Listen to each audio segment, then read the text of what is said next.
Itago mo na lang ako sa pangalang Erica May ng Cavite. 18 years old at heto, patuloy pa rin ang pag-aaral kahit always kapos sa budget. Pero dahil sa tulong ng lalaki na itago na lang natin sa pangalang Laysam, kahit papaano ay nai-enjoy ko ang aking pag-aaral at patuloy na kinakapitan ng salitang pag nakatapos ako ng pag-aaral, magkakaroon ng trabaho at magkakaroon ng sariling pera. In short, bawi lahat ng aking hirap sa mga panahong ako ay isang estudyante at nagsusunog ng kilay. At ako na ang nagsasabing isa ang pera sa nagbibigay gana sa tulad kong estudyante para mag-aral. Elementary pa lamang ako ay kilala ko na si Tito Laysam or Sam. Boyfriend siya ng isa sa aking mga tita na kapatid naman ni Papa. Construction worker ang papa ko at si mama ko naman ay taong bahay at 6 lang naman kaming magkakapatid at ako ang panganay.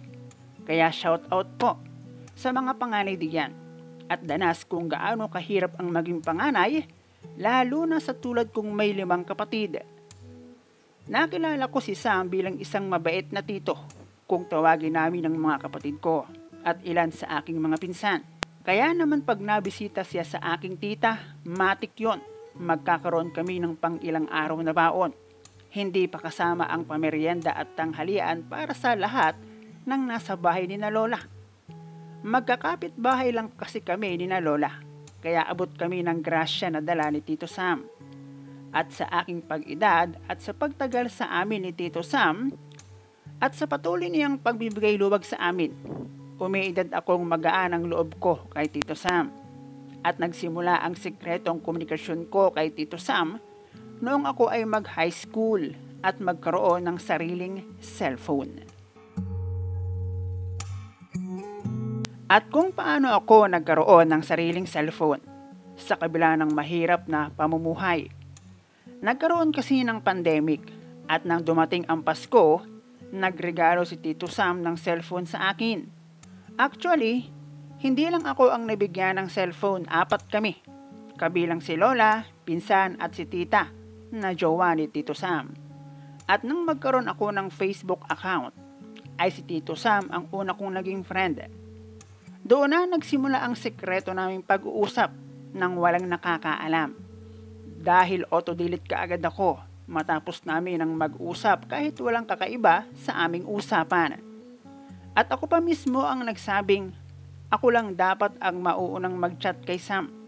At dapat walang makakaalam dahil sabi ko, sigurado magagalit sa akin si tita. At baka kung ano ang isipin.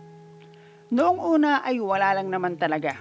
Dahil nga tito at BF siya ng tita ko. Kaya lang, ramdam ko kasi yung kabaitan niya sa akin. Hanggang sa dumating yung pakiramdam na nagseselos na ako sa relasyon ni tita at Tito Sam. At hindi ko napigilan na sabihin iyon kay Sam na tingin ko ay mali kong ginawa. Hindi sa pagyayabang, kahit mahirap lang kami ay hindi naman iyon nakaapekto sa itsura meron ako. Yung pagiging maputi ni mama nakuha ko iyon. At ang maganda noong ako ay mag-high school, nagsimula na rin magsilabasan ang kung ano ang meron si tita. At hindi sa pagyayabang, mas malusog ang sa akin. Nagkaroon kami ng sikretong relasyon ni Tito Sam na siyang lalong nagpahirap sa aking nararamdaman dahil sa selos na ang ginagawa kong paraan para makabawi ay sinusungitan ko na lang si tita. Mahirap pala ang magpanggap na para bang wala akong nakikita pang magkasama si tita at Tito Sam. Lalo na pag umaalis sila. Samantalang ako kapag humihingi ng pabor na kahit puntahan lang niya ako sa school ay hindi magawa ni Sam. Dahil nandun lang din ang mga kapatid ko. At laging ipinaiintindi sa akin ni Sam. May tamang oras at panahon para sa amin. Tiyempo lang daw ang kailangan at ewan ko ba kung bakit paniwalang paniwala ako sa kanya. Tumagal ang aming lihim na relasyon at noong 2022, magbabagong taon bago pumasok ang 2023 na ipagkatiwala ko kay Sam ang aking inosenteng pagkababae. Galing ako noon ng simbahan nang makasabay ko si Sam pababa sa bahay ni na Lola. At dahil gabi na, kinuha namin iyong pagkakataon para makapag-usap. Hanggang sa kakahanap namin ng lugar kung saan walang makakakita sa amin, napadpad kami sa isang talahiban di kalayuan sa bahay ni na Lola. At ang pag-uusap na iyon ay humantong sa pagkapunit ng selyo.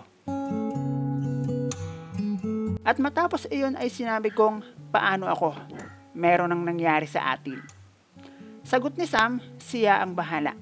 At tulad pa rin ng dati, ang relasyon namin ay sa aming dalawa lamang. At lagi pa rin siyang nasa likod ko para tumulong sa oras na aking kailanganin. Aaminin ko na ang sama kong pamangkin para kay tita. Sa tuwing iisipin ko na sana magkahiwalay sila para solo ko na si Sam. Hanggang sa ang aking inaasam ay mangyari.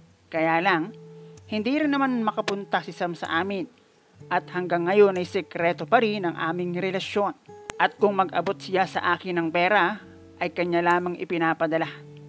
At kung magkita naman kami ay napakabihira at sa mga pagkakataong madilim, patago at nasa talahiban, at may kung anong pinagsasaluhan sa tulong ng karton na para bang mas mahirap kesa noong sila pa ng tita. Malayo ang pagitan ng aming edad at kung si edad para ko na rin siyang tatay. Pero dahil si Sam ang aking unang pag-ibig at pinagkatiwalaan at dahil na rin siguro sa tulong na naibibigay niya sa akin ay nagagawa ko ang magtiis at maghintay.